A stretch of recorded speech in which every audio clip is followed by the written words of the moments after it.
जय Hind. Indian navy का जो एयरक्राफ्ट बेस पर जो कैरियर पे जो एयरक्राफ्ट को रखा गया है वो MiG-29K को रखा गया है। इसको हम लोग एक अलग नाम देते हैं जिसे हम लोग कहते हैं ब्लैक पैंथर के नाम से भी जाना जाता है। ये शॉर्ट टेक ऑफ के लिए जरूरी, ये बहुत ज़्यादा जाना जाता है। इसका थ्रस्ट रेशियो काफ़ी अच्छा है। लेकिन ओवरऑल की बात करेंगे तो आपको ये पता चलेगा कि ये भारतीय नौसेना के लिए एक घाटे का सौदा था। इसमें बहुत सारी अच्छाइयाँ भी थी, लेकिन एक ऐसी खराबी थी जो सारी अच्छाइयों पर पानी फेर देती थी। जैसे इसमें अरेस्टेड लैंडिंग दिया गया था। जब ये एयरक्राफ्ट कैरियर पर लैंड करता है तो एयरक्राफ्ट कैरियर पे बहुत कम जगह रहता है, तो वो वायर में फंसा के अरेस्टेड लैंडिंग कर लेता है। यहाँ आप देखिए ये अरेस्टेड लैंडिंग कर लेगा। वो कई सारे वायर थे, उसमें एक में ये अपना हुक को फंसा लिया अरेस्टेड लैंडिंग से, वरना अरेस्टेड लैंडिंग नहीं करता तो उस पर जाके ये गिर जाता।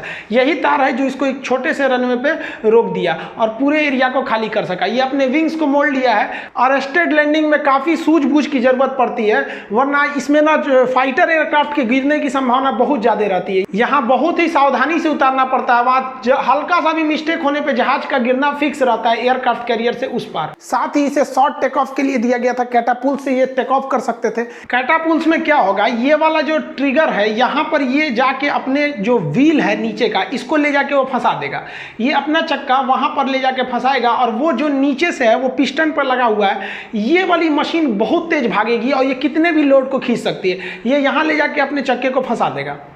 जब ये चक्का लॉक हो जाएगा तो ये नीचे से मशीन इसको पकड़ ली है और ये यहाँ पर दूसरा एक ये फर्स्ट रनवे हो जाएगा, एक ये सेकेंड रनवे है। इसको फंसा के रेडी रखा गया है। ये अपना रेडी होने में लगा हुआ है। ये वाले रनवे बेल्ट पर यहाँ से इसको पूरी तरह फंसा के लॉक कर दिया गया है। इसको क्लियरेंस मिलते ये उड़ गया, यहाँ पर इतने छोटे से रनवे में उड़ गया। ये पीछे वाली दीवार इसको थ्रस्ट देगा और ये पूरी तरह से फंस चुका है। ये मशीन के सहित जाएगा और छोटे से रनवे में आप देखिए यहाँ से टेक ऑफ करके चला गया। फुल लोड के साथ वो टेक ऑफ किया है। ये कैटापुल्ट का सबसे बड़ा फायदा होता है। इसके अलावा इस पे एयरक्राफ्ट कैरियर पे जगह कम रहता है और जहाज़ों को ज़्यादा हटाना रहता है, तो इसमें फोल्डेड विंग्स दिए गए थे। इसके विंग्स जो थे ऐसे फोल्ड हो सकते थे, फिर ऐसे खुल जाते हैं, जिस वजह से इसे हैंगर करने में यानी रखने में काफ़ी सहूलियत होती है किसी भी एयरक्राफ्ट कैरियर में। नेवी के जो अधिकतम विमान होते हैं उनके विंग्स ऐसे फोल्ड हो जाते हैं। बाद में इनको जब रनवे पर ले जाया जाता है तो इसके विंग्स को नीचे गिराया जाता है, क्योंकि हैंगर में जगह कम रहता है। इसे लॉन्ग एंड्योरेंस बनाने के लिए इसमें एक्सटर्नल फ्यूल टैंक दिया गया था, जो विंग्स के नीचे इसमें सेट किए जा सकते थे। और ये एयर रिफ्यूलिंग भी कर सकता है, हवा से हवा में ये रिफ्यूलिंग कर सकता है। जहाजों की जो एयर रिफ्यूलिंग होती है वो दो तरह से होती है। अगर ये जालीनुमा पाइप होगा तो ये जो फाइटर जहाज है ये खुद आके उसमें अपना नोजल फंसाएगा और पेट्रोल भरेगा। और कुछ जहाजें ऐसी होती हैं जो अपना नोजल नहीं फंसा सकती हैं, तो उसमें एक पीछे क्रू मेंबर बैठा होता है। जैसे यहाँ ये क्रू मेंबर है, ये दूसरे जहाज में भरेगा जिसमें खुद नोजल फंसाने की क्षमता नहीं होती। जैसे ये बड़ा सा जहाज है, ये जो बड़ा जहाज आ रहा है इसमें क्षमता नहीं है, तो आप देखेंगे इसके मुंह पे ये खाली जगह बना है। तो ये जो ऊपर जहाज के पीछे बैठा रहता है ऑपरेटर, वो इस जहाज में देख के भर लेता है। ये पायलट केवल उस जहाज को नीचे ले आके लगा देता है। तो जैसे जिसमें नोजल फंसाने की क्षमता है वो खुद आके फंसाते हैं, जिसमें क्षमता नहीं है उसका क्रू मेंबर, जैसे इसमें क्षमता नहीं है, इसका यहाँ भरने वाला जगह है तो ये अपने जहाज को ले आके रख देगा और ऊपर से जो ऑपरेटर बैठा है वो इसमें ले आके भर देगा। आप समझ गए होंगे एयर रिफ्यूलिंग। इसके इंड्योरेंस को और बढ़ाने के लिए इसमें ऑक्सीजन जनरेटर दिया गया। जो ऑक्सीजन जनरेटर था, पहले भारत के कई ऐसे जहाज हैं जिसपे ऑक्सीजन जनरेटर नहीं है, तो वो ऑक्सीजन का सिलेंडर लेके जाते हैं। कई बार ऐसा होता है कि फ्यूल रहता है लेकिन ऑक्सीजन खत्म होने लगता है तो वापस आना पड़ जाता है। तो इसमें ऑक्सीजन जनरेटर, इसलिए वापस आने की कोई ज़रूरत नहीं है। इसका वेट थ्रस्ट रेशियो काफ़ी अच्छा है। ये थ्रस्ट अच्छा जनरेट कर लेता है, जिस वजह से ये वर्टिकल भी टेक ऑफ कर लेता है या वर्टिकल उड़ जाता है यहाँ पर। इस वजह से इसका जो है फ्यूल कंजम्पशन थोड़ा सा कम है। हालांकि अगर ओवरऑल में देखेंगे तो फ्यूल कंजम्पशन इसका एवरेज है जैसे सारी जहाज़ों का होता है। इसका अगर हम सबसे अच्छी अगर इसमें एक बात है तो इसका रडार है। इसका जो ऐसे रडार है यहाँ पर, ये रडार जो है ये सेमी मॉड्यूल पर आधारित है और ये बहुत दूर तक ये कैप्चर कर सकता है। और इस रडार से हम लोग एक बहुत वाइड एरिया पे नज़र रख सकते हैं और इस पे हम लोग मल्टीपल टारगेट को नज़र रख सकते हैं। इसका रेशियो 4/10, मतलब ये एक साथ 10 टारगेट को देख सकता है। 10 टारगेट पर एक साथ नज़र रख सकता है, चाहे वो कितना भी बड़ा या छोटा टारगेट हो। 10 टारगेट उसमें से एक बार में ही 4 टारगेटों को ये मिसाइल से मार सकता है। पायलट को कोई झमेला नहीं है, ये रडार गाइड कर लेगा। मारेंगे ना, रडार गाइड कर लेगा। वो उधर गया, उसको रास्ता दिखाएगा, पायलट अपना जा रहा है, मिसाइल छोड़ के रडार अपने से उसको क्या कर लेगी, लॉक कर लिए तो उसको मार देगी यहाँ पर। तो ये काफ़ी बेहतरीन सिस्टम है इसका, जो इलेक्ट्रॉनिक सिस्टम है। साथ ही इसे ग्राउंड अटैक के लिए भी बनाया गया है। नेवी का तो है ये। अभी गलवान में जब विवाद हो रहा था तो नेवी के जो गोवा में रखा गया था आईएनएस हंसा जो था उसको उठा के गलवान में भी ट्रांसफर कर दिया गया। ये उड़ते हुए ही 25 किलोमीटर दूरी से किसी भी टैंक को हमला कर सकता है और टैंक को मार सकता है 25 किलोमीटर दूरी पे। ये तो कुछ नहीं कर सकते, इनके रेंज कितना होता है, 3 किलोमीटर मार ही सकते हैं, 3 से 4 किलोमीटर से ज़्यादा ये मार ही नहीं सकते हैं सब, इनका ज़्यादा रेंज नहीं होता है टैंक्स का, वो 25 किलोमीटर से मार देते हैं सब यहाँ पर। और अगर कोई ब्रिज है, देखिए ब्रिज तोड़ना काफ़ी ज़्यादा जरूरी होता है। हम लोग को अगर याद कीजिएगा कि इछुगिल नहर की जब लड़ाई हुई थी पाकिस्तान में, तो हम लोग में सबसे बड़ा जो घाटा लगा था, हम लोगों ने जो इछुगिल नहर को पार कर गए थे, भारतीय सेना पाकिस्तान में घुसकर चिनाब के पास जो इछुगिल नहर था उसे पार कर गए थे, बाद में पाकिस्तानियों ने पुल उड़ा दिया, तो हमारी जो फौज उधर ही थी, फंस गई, जिस वजह से हमें बहुत भारी कैजुअलिटी उठानी पड़ी थी। तब से क्या किया गया, जहाज में एक स्पेशल फीचर ही जोड़ दिया गया, वो किसी भी ब्रिज को दूर से ही पहचान के डिटेक्ट कर लेते हैं। तो ये 120 किलोमीटर की दूरी पर किसी भी ब्रिज को निशाना बना सकता है। और ब्रिज को अगर तोड़ दीजिए ना, तो सबसे बेहतरीन यही होता है, लॉजिस्टिक टूट जाती है। अगर सड़क को तोड़ेंगे तो क्या होगा, मिट्टी उट्टी भर के तुरंत बना सकते हैं, ब्रिज तुरंत थोड़ी बचेगा। एक तो मार दिए, ध्वस्त कर दिए, 2 ठो पाया उखड़ गया, ब्रिज काम खत्म, उधर का इधर इधर ही रह जाता है। और नेवी के लिए देखिए, MiG-29K को बेसिकली तो बनाया गया था नेवी के लिए, तो किसी भी नेवी के जो शिप होते हैं, छोटे से छोटे साइज के शिप को ये 300 किलोमीटर दूर से ही पहचान सकता था। तो ये इसके जो सेंसर्स थे वो काफी बेहतरीन थे MiG-29K का। लेकिन जो इसकी सबसे बड़ी खराबी थी, जिसको बर्दाश्त ही नहीं किया जा सकता था, वो इसका इंजन था। देखिए भाई साहब, इसका जो इंजन है डबल इंजन की है, एक ये इंजन हो गया, एक ये इंजन है, डबल इंजन का है। और इसका जो इंजन है वो मेड इन रसिया का है। ये इंजन कभी कभी थ्रस्ट फेल कर जाता है, कई बार इसको हम लोग सिंगल इंजन पे ही लैंड कराए। हालांकि इसका सिंगल इंजन भी पूरे जहाज को बेहतरीन ढंग से उड़ा लेता है, लेकिन ये अच्छा थोड़ी है कि आपका उड़ते उड़ते एक इंजन काम करना छोड़ दिया। जैसे हमारी एक किडनी बंद भी हो जाती है तो दूसरे किडनी से आराम से आदमी काम कर लेता है। अब इसके इंजन की जो सबसे खराबी है ना, सबसे बड़ी इसकी इंजन की खराबी क्या है कि इस इंजन का लाइफ पीरियड बहुत कम है। ये 10 साल ही ये इंजन चल सकता है, और 10 साल के अंदर भी ये इंजन खराब हो सकता है। कैसे कि अगर ये 4000 घंटा अगर चल गया ना, तो इंजन खराब हो जाएगा। 4000 घंटा इसका लाइफ टाइम है। अब सोचिए ना, यूट्यूब पर किसी को मोनेटाइज कराने के लिए 4000 घंटा मांगता है, इसका लाइफ है 4000 घंटा। इस वजह से भारत जो है अपने जितने भी जहाज़ों को इसको खरीदा था उसके 60% इंजन अब दोबारा मंगा रहे हैं। अब किसी भी जहाज में अगर आप देखेंगे तो उसका सबसे बड़ा हिस्सा होता है इंजन, बाकी है क्या चीज़ इसमें, ये इंजन के सिवा है क्या चीज़, खोखलावा क्या करेंगे यहाँ पर। अब इसकी इंजन की जो पीरियड है बहुत ही खराब है, इतना कम होने की वजह से। हालांकि मिग ने कहा था कि इसके इंजन की टाइमिंग कम होने की वजह से इसके इंजन बनाने का प्लांट जो है हम इंडिया में डालेंगे। हालांकि इतना भी कम नहीं है, बाकी जहाज़ों का ऐसा मत सोचिए कि बहुत ज़्यादा रहता है, 6000 8000 यही रहता है, लेकिन ये बहुत कम है, एक्सपेंसिव ये हो जाता है। दूसरा, अगर इसका निगेटिव पॉइंट देखेंगे तो ट्रैक रिकॉर्ड देखेंगे, इतना दुर्घटनाग्रस्त हुआ है, इतना दुर्घटना जिसका कोई हद नहीं। रूस ने ही भारत को 2011 में इसे देने वाला था। देने के लिए जब ये ट्रायल कर रहा था ना, तो रूसे में उलट गया 2011 में। उसके बाद से सीरिया में हमला करके रूस जो आ रहा था वापस, तो मेडिटेरेनियन सी यानी भूमध्य सागर से क्वेश्चन भी पूछता है आपसे, कहेगा किसे हुए बंद सागर कहा जाता है। बंद सागर कहेगा तो भूमध्य सागर, बंद महासागर कहता है तो आर्कटिक महासागर कहा जाता है, उसको छिपा हुआ भी रहता है वो। आगे देखिए, तो ये 2016 में सीरिया में गिर गया, 2018 में इंडिया में गिर गया था। हालांकि 2018 में इंडिया में जो गिरा था तो क्रॉस लैंडिंग कर गया था, ये रनवे को ओवरशूट करके गिर गया था। आगे 2019 में क्या हुआ था, तो 2019 में पक्षियों के झुंड से टकरा गया था, जिस वजह से इसका इंजन फेल हो गया था, जिस वजह से ये गिर गया था। 2020 में तो ये दो गिर गया, एक फरवरी 2020 में गिरा, एक अभी दिसंबर में गिर गया। यहाँ पर एक पायलट अभी भी लापता वहां पर।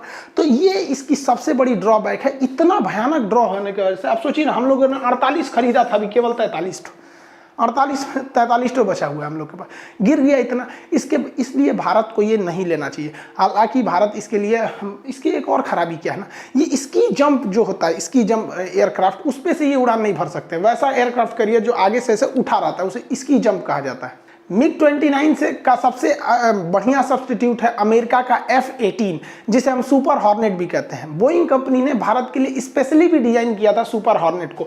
ये दुनिया का, अभी कहिए कि दुनिया में सबसे भरोसेमंद नेवी का एयरक्राफ्ट है। हाँ, बहुत सारी लड़ाइयों में भाग लिया है, चाहे वो इराक की लड़ाई हो, लीबिया में हो, सीरिया में हो, हर तरह की लड़ाइयों में भाग लिया है। ये US नेवी का ये रीढ़ माना जाता है, और ये हर मायने में जो है वो MiG-29K से बेहतर है। हाँ, ये है कि ये ज़्यादा मिग 29 की सर्विस सीलिंग यानी हाइट ज़्यादा है, तो इसकी हाइट उतनी नहीं है, तो फिर समुद्र में हाइट लेके क्या करिएगा। यहाँ पर इसको बेहतरीन ढंग से कस्टमाइज किया गया है। ये मिग 29 का सबसे बेहतरीन वेरिएंट है। भारत को मिग 29 में पैसे नहीं फंसाने चाहिए। अभी जो बाइडेन की सरकार है वो भी इसको दे देंगे। भारत ने कौम का सा जितने भी समझौते चाहिए थे डिफेंस के लिए सब कुछ कर चुका है, तो भारत को इसमें कोई बाधा आने वाली नहीं है। इसके अलावा अगर देखेंगे तो भारतीय नेवी के 2 एयरक्राफ्ट कैरियर थे जो ब्रिटेन से रिटायर थे, उसे हम लोग लेके आए थे। ब्रिटेन निकाल दिया, हम लेके आए थे, जिसमें पहला था INS विक्रांत जो अब रिटायर हो चुका है। INS विक्रांत रिटायर हो गया और INS विराट भी रिटायर हो गए सर। ये दोनों बहुत महत्वपूर्ण भूमिका निभाए थे 1971 की लड़ाई में। आपको याद होगा विक्रांत ने 1971 की लड़ाई में जो तबाही मचाया था, वीडियो में तो बनाए थे, आप देखे होंगे। अब क्या किया हम लोगों ने, एक अपने इंडिजीनियस उसे कहते हैं जो भारत में ही बना है।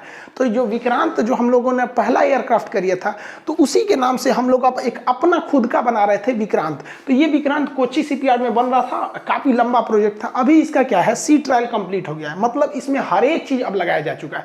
अब इसकी ट्रायल नेवी करेगी। 2 साल तक इसको पानी में हर मौसम में, बारिश में, सुनामी में, चक्रवात में, तूफान में, गर्मी मौसम, हर तरह से अब इसका ट्रायल किया जाएगा। मतलब अब जितना इसमें इंजीनियरिंग का काम होना था, वैज्ञानिकों का काम करना था, सब काम हो गया। अब ये फुल टू समझिए कि ऑपरेशनल है, लेकिन नेवी इसको 2 साल तक इधर उधर घुमाएगी, देखेगी कोई टेक्निकल प्रॉब्लम तो नहीं आ रहा है, तो उसके बाद ही रहेगा। जैसे आप मोटरसाइकिल खरीद लेंगे ना, तो आपको थोड़ा सा 1 किलोमीटर टेस्ट ड्राइव देगा कि देख लीजिए ठीक ठाक चल रहा है ना, हाँ ठीक ठाक है, टन आ जाइए। तो 2 साल बाद ये भी चालू हो जाएगा। तो INS विक्रांत जो है वो रिटायर हो गया। ये भारत का नया INS विक्रांत है जो अब क्या हो रहा है, भारत में शामिल होने वाला है। अभी भारत में वर्तमान में केवल एक ही अगर देखेंगे तो ऑपरेशनल एयरक्राफ्ट कैरियर है INS विक्रमादित्य। जो भी सेकंड हैंड है INS विक्रमादित्य, इसे Q क्लास विक्रमादित्य जो था रूस में था, रूस इसका खर्च नहीं उठा पा रहा था, तो वो भारत को बेच दिया यहाँ पर। तो यही ऑपरेशनल है यहाँ पे। इसकी भी खराबी क्या है, ये भी स्की जंप है, ये आगे से ऐसे उठा हुआ है। इसकी जंप होने की वजह से एयरक्राफ्ट जो होते हैं सर फुल कैपेसिटी के साथ नहीं उड़ पाते हैं सर। ये जो मिग 29 के है, इसके विंग्स जो हिल रहे हैं यही डायरेक्शन को डिसाइड करते हैं। ये स्की जंप करेगा, यहाँ से गया और ये इस वाले एरिया से ये स्की जंप कर गया यहाँ से, लेकिन ये लोड ज़्यादा नहीं ले जा पाएगा उस वहाँ पर। भारतीय जो एयरक्राफ्ट कैरियर है उनकी खराबी क्या है कि वो लोग ऊपर का डेक जो होता है, ऊपर का डेक ये बिजी हो जाता है जहाज़ों की वजह से कि लैंडिंग और टेक ऑफ का जगह नहीं है, इसलिए हमको डेक के अंदर एक फ्लोर बनाना पड़ता है, इसके अंदर हमें जहाज़ों को रखना पड़ता है। और यहाँ पे जहाज़ों की सर्विसिंग, उसमें हथियार वगैरह भर के फिर लिफ्ट की मदद से उसको ऊपर उठाया जाता है। यानी कुछ जहाज़ें ऊपर और कुछ जहाज़ों को नीचे रखना पड़ता है, क्योंकि ऊपर के डेक पर खाली जगह नहीं बच पाता है। तो अभी क्या है, ब्रिटेन ने हमें बहुत बड़ा ऑफर किया है, अपना जो एयरक्राफ्ट कैरियर का मॉडल ही बेच रहा है वो भारत को। ब्रिटेन के जो ये देख रहे हैं ना, ये खरगोश, ये ब्रिटेन वाला, इसके दादा परदादा भारत पे हम लोग पे राज किए थे। और एक एल्गिन नाम का वायसराय था भारत में, उसने क्या कहा था कि बरतानिया हुकूमत, देखिए ब्रिटेन को हिंदी में भी ब्रिटेन कहते हैं, हालांकि हम आपको पढ़ाए हैं नक्शा के क्लास में, ब्रिटेन 3 देश का समूह आ जाएगा, उसमें इंग्लैंड भी आ जाएगा, वेल्स भी आ जाएगा, स्कॉटलैंड भी आ जाएगा। ये तो नक्शा के क्लास में कंप्लीट बता दिए थे। ब्रिटेन और यूनाइटेड किंगडम, उसमें उत्तरी आयरलैंड जोड़ देंगे तो यूनाइटेड किंगडम में जाता है। तो ब्रिटेन वाले ने हमारे पे शासन किया था। एल्गिन ने क्या कहा था कि बरतानिया हुकूमत, बरतानिया, ब्रिटेन को उर्दू में बरतानिया कहते हैं, तो बरतानिया हुकूमत ने भारत को तलवारों के दम पर जीता था और तलवारों के दम पर ही हम इस पर शासन करते रहेंगे। चल गई नहीं, एक खरगोश से पूछिएगा इसके दादा परदादा लोग का क्या हाल है। तो अभी ये खरगोश भारत आ रहा है 26 जनवरी पर मुख्य अतिथि बन के, समझ आ गया कि नहीं। इसी के यहाँ के दादा परदादा लोग आए थे लोग ना, तो गेटवे ऑफ इंडिया बना था यहाँ पे, समझ आ रहा है कि नहीं। तो ये भारत आ रहे हैं। तो अभी क्या है कि अगर आप देखेंगे तो 4-5 साल में ब्रिटेन की अर्थव्यवस्था पर थोड़ा सा गहरा झटका लगा, क्योंकि ब्रेग्जिट जब हुआ था तो ब्रेग्जिट से ये ब्रिटेन जो हो गया, ब्रेग्जिट से ब्रिटेन जो है ना यूरोपीय यूनियन से एग्जिट हो गया। तो ब्रिटेन के एग्जिट को कहते हैं ब्रेग्जिट, यानी ब्रिटेन एग्जिट हो गया है। तो यूरोपीय यूनियन का इसे फायदा नहीं मिल पा रहा है। तो ये आ रहे हैं जब भारत में, तो ये भारत से अच्छे रिलेशन बनाएंगे, व्यापार को बढ़ावा देंगे। ये पहले ही भी बोल दिए हैं कि हम भारत जाएंगे तो रिलेशन अच्छा से करेंगे भारत में। इसी में उन्होंने अपना एक एयरक्राफ्ट कैरियर को ऑफर किया है कि फुल टू इसका डिजाइन है, ये ले जाइए, इसी का हूबहू बना दीजिएगा यहाँ पे। तो भारत के लिए बहुत अच्छा है, क्योंकि भारत का अपना जो अगला एयरक्राफ्ट कैरियर है INS विशाल, उसके लिए हमें एक मॉडल को तैयार करना है। और ये INS विशाल जो होगा ये स्की जंप पे नहीं होगा, ये कैटापुल्स पर होगा। ये इसका एयरक्राफ्ट का सामने का हिस्सा बराबर होगा, इसमें एयरक्राफ्ट कैरियर को एकदम छोट जहाज को यहाँ रखिएगा, स्की जंप से ऐसे उड़ा दीजिएगा। सॉरी, स्की जंप की जरूरत नहीं पड़ेगी, कैटापुल्ट से उड़ा देंगे, जिससे क्या है कि कोई भी जहाज जो है फुल कैपेसिटी से उड़ान भर सकते हैं किसी भी एयरक्राफ्ट कैरियर से, जिससे इंडियन नेवी को काफी ज्यादा फायदा होगा। इसके बावजूद भी हम तो यही कहते हैं कि भैया ये सब जो चीजें होती है एयरक्राफ्ट कैरियर, ये उन देशों के लिए ज्यादा जरूरी है जिन्हें दूसरे जगह जाके हमला करना है। हम लोग की विदेश नीति के हिसाब से हम लोग के लिए अभी कोई, हमको नहीं लगता है कि 3-3 एयरक्राफ्ट कैरियर की जरूरत है, क्योंकि हमारा एक विक्रांत जो है वो सक्सेस हो ही गया, 1 साल में वो हमारे कमीशन हो जाएगा, और विक्रमादित्य हाई है, दोनों एकदम नए नए एयरक्राफ्ट कैरियर हैं सब।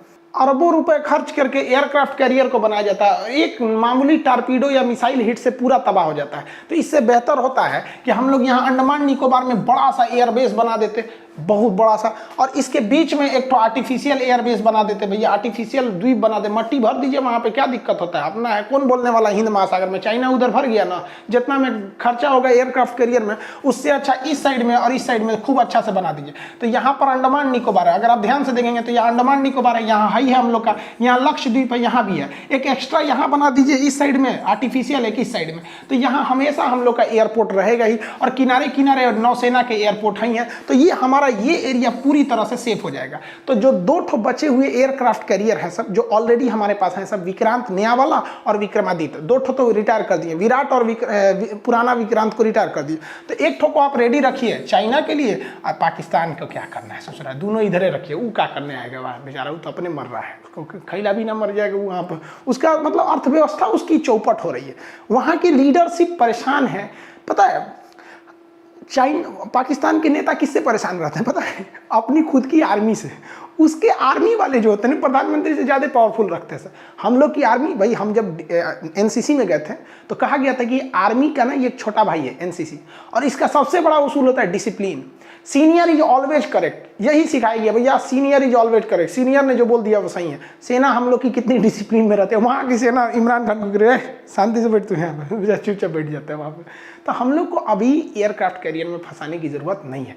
रीजन क्या है कि हम लोग को इसी को दूर जाके थोड़े ना युद्ध करना है। अब अमेरिका है सोच रहा हूँ उनको जिंदगी पर हमले करते रहना है, उससे बेहतर रहेगा अगर मान के चलिए यहाँ पर वियतनाम में हमको एक तो सैन्य का अड्डा मिल जाता है, नौसेना का, तो क्या जरूरत है वहाँ एयरक्राफ्ट कैरियर बनाने की। उस पर तो बम भी मारेंगे तो थोड़ी ना होगा, एक और का एक कट्ठा उड़ जाएगा तो बाकी तो बचा ही रहेगा। तो बेहतर होगा हम लोग आर्टिफिशियल आइलैंड्स पर ध्यान दें, मोदी जी इस पर ध्यान दें तो ज़्यादा बेहतर रहेगा। उस पर खर्च बहुत ज़्यादा आते हैं सब एयरक्राफ्ट कैरियर पर। आई होप आप इसे समझे होंगे। अब जो एनटीपीसी का बैच था, जो रेलवे के बैच थे, उसको 4 घंटे कर दिया गया। सैटरडे संडे भी अब उसके क्लास लगेंगे, और रात 12 से 1 भी उसमें अब लाइव क्लास चलेगा, 12 से 2 बजे रात तक में भी, क्योंकि आप लोग भी सोए तो रहते नहीं होंगे 12 बजे रात में, हम भी नहीं सोते हैं, हम भी 2 बजे बाद सोते हैं। तो 12 से 2 के बीच में हम एप्लीकेशन पर लाइव आके पढ़ा देंगे। यूट्यूब वाले सब सो जाते हैं 12 बजे के बाद से। तो आई होप आप इसे समझेंगे। मिलेंगे नेक्स्ट क्लास में। जय हिंद।